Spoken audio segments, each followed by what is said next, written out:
Salut tout le monde. Swish, swish, bish. Another one in the basket. J'espère que vous allez bien, moi ça va très bien. Aujourd'hui je vous retrouve dans cette nouvelle vidéo pour faire une vidéo comment bien débuter sur YouTube. Donc je vous parlais un peu du matériel qu'il faudrait avoir, de comment se préparer avant de faire ces vidéos. Et je vous parlais de mes conseils. Enfin je vais vous donner des conseils, c'est plus français comme ça.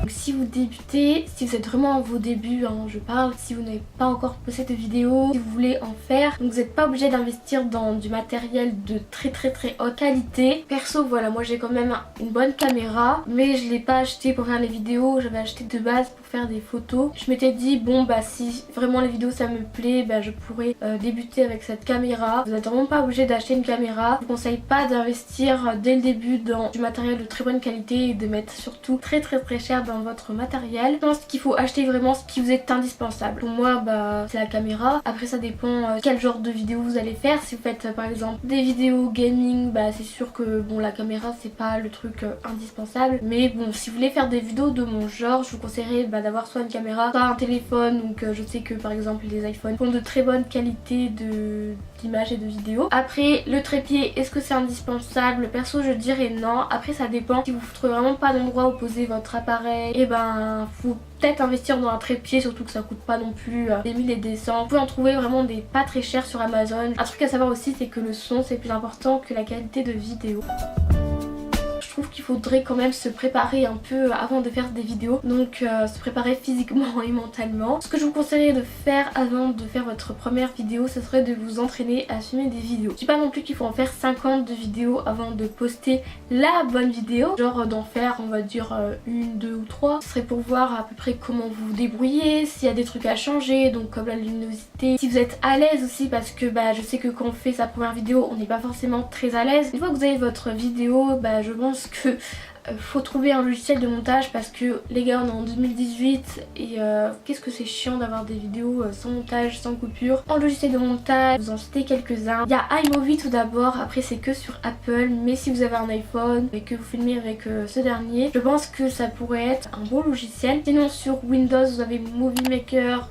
Voilà, moi je sais que la toute première vidéo que j'avais fait, je l'avais montée avec Movie Maker. Enfin j'avais fait, je l'ai pas posté, mais comme entraînement j'avais fait avec Movie Maker. Bon, pour débuter c'est pas mal. Pour le futur je pense qu'il faudrait peut-être investir dans un logiciel de montage. Sinon après vous avez Filmora, donc il est payant mais je crois qu'il est pas non plus hyper cher, il faut acheter une licence. Et c'est vrai que moi je l'ai, c'est vrai qu'il est pas mal, enfin il est facile d'utilisation. Après c'est pas non plus le logiciel avec lequel tu fais des trucs de malade. Pour débuter je trouve qu'il est vraiment pas mal. Après nous avons Sony Vegas Pro qui est payant, donc moi je sais que je me sers principalement de ce logiciel de montage. Il y a ensuite Adobe Premiere Pro, je l'ai aussi et franchement il est vraiment pas mal, mais après c'est vrai qu'il est payant aussi. Mais si vous n'avez pas de PC Mac, je pense que ça peut être vraiment une bonne alternative à Final Cut Pro. Donc une fois que vous avez trouvé votre logiciel de montage, ce que je pourrais vous conseiller de faire c'est de monter votre vidéo. Forcément, ce qui serait bien, ça serait que vous regardez à peu près combien de temps vous prend un montage. Comme ça si vous voulez poster des vidéos régulièrement, c'est ce que je vous conseille de faire d'ailleurs pour augmenter votre nombre d'abonnés et votre visibilité aussi, parce que c'est un peu comme ça que marche l'algorithme de YouTube. Et en voyant le temps que ça vous prend, vous pourrez définir un rythme de vidéo. Ensuite, avant de publier des vidéos ou de se lancer dans YouTube, je vous conseillerais tout d'abord de trouver des concepts qui n'ont pas été trop faits, parce que combien de fois je vois des meufs sur YouTube qui font des vidéos en fait comme tout le monde finalement et qui n'ont pas spécialement une forte personnalité ou quoi. Et ouais, moi je trouve ça dommage par exemple de se lancer sur YouTube pour faire finalement des vidéos de tout le monde, enfin les vidéos que tout le monde fait, genre les slimes, les dégustations. Vous pouvez faire ce genre de vidéos, vous êtes libre, vous inquiétez pas. C'est un conseil perso, mais il faut quand même vous différencier des autres. Genre pourquoi on s'abonnerait à votre chaîne si vous faites les mêmes vidéos que tout le monde, si vous êtes pareil que tout le monde. Enfin vraiment faut se poser ces questions là. Après je sais que moi je donne ces conseils là, je suis pas non plus la meuf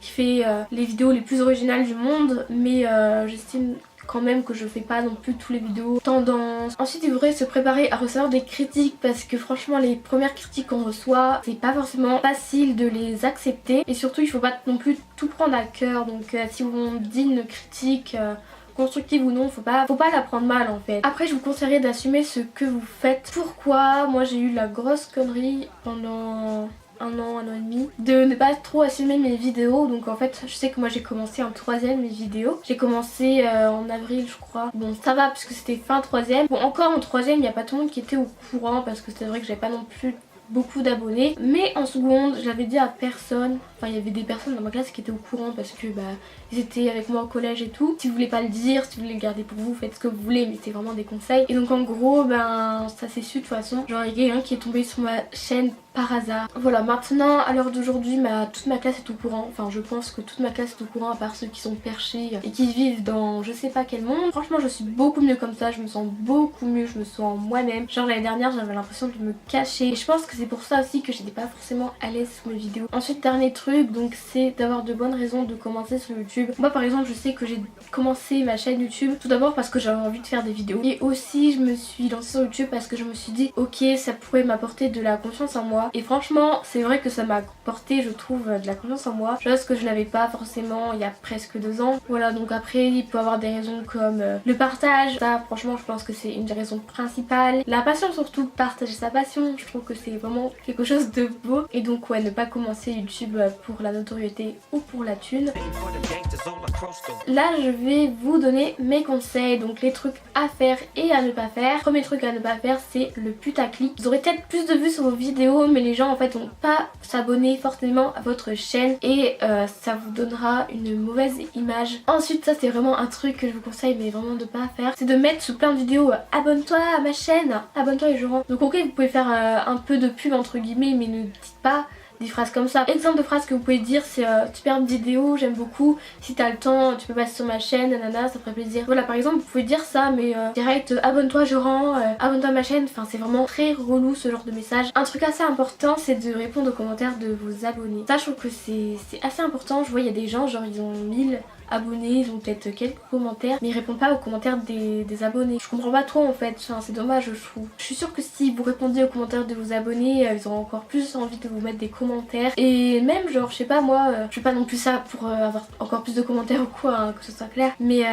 bah, moi je réponds aux commentaires parce que ça me fait plaisir de vous répondre. Vous mettez quand même un peu de temps à m'écrire un message et du coup ben voilà c'est normal de vous remercier en répondant aussi à votre commentaire quoi. Et puis je sais pas je trouve que les gens qui répondent pas aux commentaires de leurs abonnés alors qu'ils n'ont pas beaucoup d'abonnés, enfin un peu hautain en mode non mais moi je suis une star et c'est vrai que si vous répondez pas aux commentaires de vos abonnés ben ça donnera l'impression que vous en foutez finalement. Ensuite si vous avez des méchants commentaires faut pas leur répondre agressivement donc ne les insultez pas, clairement ça sert à rien, faut pas se rabaisser à leur niveau. Si vous répondez à leurs commentaires répondez assez poliment. Un autre conseil c'est d'être régulier donc et si possible il faudrait au moins poster une vidéo par semaine. Moi je fais ça depuis un petit moment, franchement je vois une différence entre poster une vidéo tous les semaines et une vidéo tous les 2 semaines. Bah déjà j'ai beaucoup plus de visibilité, j'ai beaucoup plus de réactivité donc genre mes abonnés sont beaucoup plus actifs j'ai l'impression, j'ai beaucoup plus de commentaires et franchement d'ailleurs ça me fait vraiment trop plaisir. Mais surtout par exemple si vous disiez à vos abonnés rendez-vous tel jour à telle heure et que vous ne respectez pas, enfin les abonnés s'attendent à avoir des vidéos puis en fait